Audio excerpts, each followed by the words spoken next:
Taylor, go ahead and anytime then.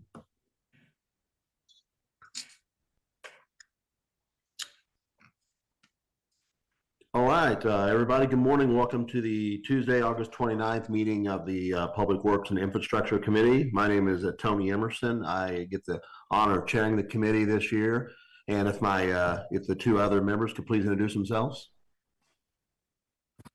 Yeah, Neil Dobler representing District 7.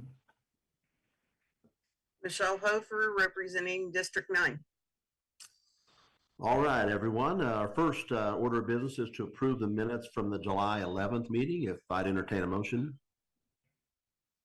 So moved. I'll second. Okay, a motion by the Deputy Mayor and second by Councilwoman Hofer. All in favor say aye. Aye. All right, that passes 3-0. Our next order of business is a resolution of projects over $250,000, and it looks like Mr. Copley is on. Director Copley, I take it that's your issue? Thank you, Chair. Yes. As you remember, as part of the adoption of the 2024 CIP, the Council is now requiring that the PI Committee and the governing body approve any standalone project greater than $250,000. So I have in front of you a resolution authorizing 6 projects, and if I may, I can briefly describe each of those 6 so that the committee has a good feel for what they're approving. Please do, Director Copley. Right. The first is total project budget of $1.7 million, and this is for the Valley Park neighborhood that was selected as the sort neighborhood.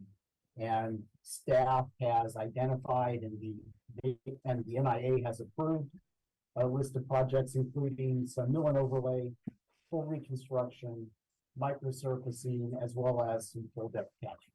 So that's the Valley Park NIA project.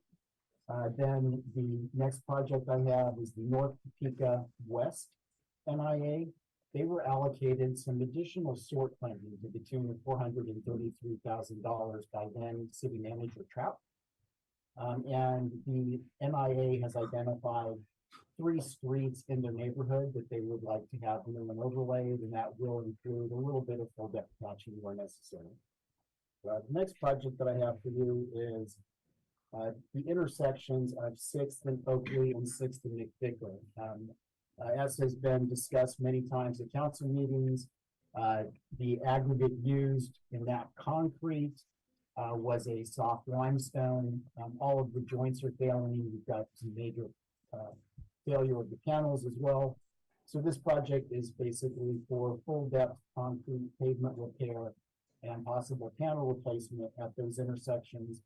There is a companion project to that, which is approximately 170 feet south of the 6th Street intersection on McVicker that is also in deplorable condition, and that also needs full depth concrete repair, including failing joints and panels. And the last 2 projects that I have for you are both traffic signals that are at the end of their useful life. One is at 6th and Golden, and the other is at 17th and Fairlawn. In fact, 17th and Fairlawn, the mast arm was so badly damaged that we now have that signal hanging from cable across the road. So I will respectfully request approval of the committee of the resolution. We'll gladly stand for questions on any of the projects. Okay, it looks like Deputy Mayor, go ahead. Thank you, Chair. Braxton, just a couple of quick questions on the 2 intersections. So they say mill and overlay, and it sounds like they're concrete repair, or are they going to end up being overlaid with asphalt? No, sir. Thank you. That's a great question. I caught that error last night. I have the corrected project sheets that I provided to the city clerk. Those are not going to have an overlay. That is going to be just full depth concrete repair. And I assume the same thing on the McVicker project. Yes, sir, that is correct. Okay. And I will email you the corrected project sheets. And like I said, I did provide those to the city clerk this morning, so that when it goes in front of the council on September 5th, the correct attachments will be done. Okay, no worries. Just seemed like an awful lot of money for a mill and overlay, but concrete is different. So appreciate that. Yes, sir. Thanks, Chair. You're welcome. Councilman Hofer, any questions? I do. Go It's ahead. 17th and Fairlawn. Yes, ma'am. The lights, is that going to be set up for when we do 17th Street? It'll be I'm not sure what the right word is.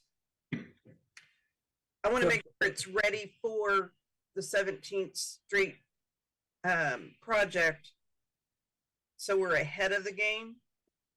Yes, ma'am. Great question. In fact, the design for this was done as part of the design of the 17th Street improvements. So they do take into consideration any geometry changes that will be done as part of that project. So there will be no conflict with having this signal reconstructed. Great question. Go ahead, Councilwoman. Do you have an additional question? No, I don't think so. I think I'm good. Okay. Well, I have no questions, so I would entertain a motion. So moved. Second. Okay, we have a motion to approve by Councilman Hofer, a second by the Deputy Mayor. All in favor, say aye. Aye. Aye. All right.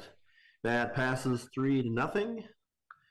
And I believe, and I'm sorry, I'm using my phone here as, I believe that's the last item on the agenda today. Is there anything else anyone else needed to bring up at this time? All right. Well, I'm sorry. Go ahead. Yes, go ahead, Councilwoman. Can I ask something a little out? Do we have any progress on the Polk Quincy utility projects? I see. Yes, there. Go ahead. Go ahead, Director Davis. Sure, I can give you a really quick update. We just closed project 2, which is the first one that we bid out of the separate projects. So that project closed last week, and it is a water line only, and that project came in under budget. So we were happy to see that. That construction will start probably early October. The next project was let, and that will close. That's project 7, and that closes on September 7th. I do, if you guys are interested in seeing those breakouts, I can show you that. So we're hoping to get the next round of bids in the next 2 weeks, if not a little earlier. And then following that, we will be letting projects 5 and 6. They are still under a little bit of review. We had to do some rerouting to avoid some lengthy easement acquisition that we were facing, but everything's moving right along. You may start to see some construction here within, like I said, early October, and then the next projects look to start in November. We're still looking to decide when we're going to do another open house so that we can answer any of those questions and really those folks impacted in these areas, let them know what's going on and when that will start. Thank you. That would be great. All right. Thank you, Ms. Davis. All right. Well, seeing nothing else, I'll conclude this meeting. Thanks, everyone, for taking your time this morning. Thank you.